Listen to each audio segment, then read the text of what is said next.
China అంటే ఇప్పటికే యుద్ధపు తీరు మారిపోయింది. ఇదివరకు శతఘ్నులు ఇట్నుంచి మనం పేలుస్తాం, అట్నుంచి వాళ్ళు పేలుస్తారు. అట్లాగే మన గ్రౌండ్‌లో వెళ్ళేటటువంటి వెహికల్సు వాటిటి ద్వారా పేల్చుడాలు ఇట్లాంటియన్నీ జరుగుతుండేయి. ఇప్పుడు అసలు గ్రౌండ్ వార్స్ రేర్ అయిపోయినాయి.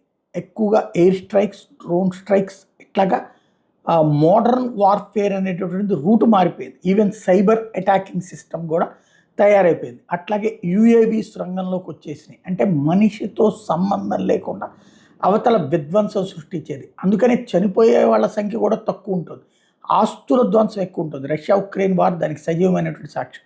ఇప్పుడు చైనాస్ మిలిటరీ ఇంకొక అడుగు ముందుకు వేసింది. జెనెటికల్లీ ఎన్హాన్స్డ్ సూపర్ సోల్జర్స్ అట వాళ్ళని తయారు చేస్తుంది.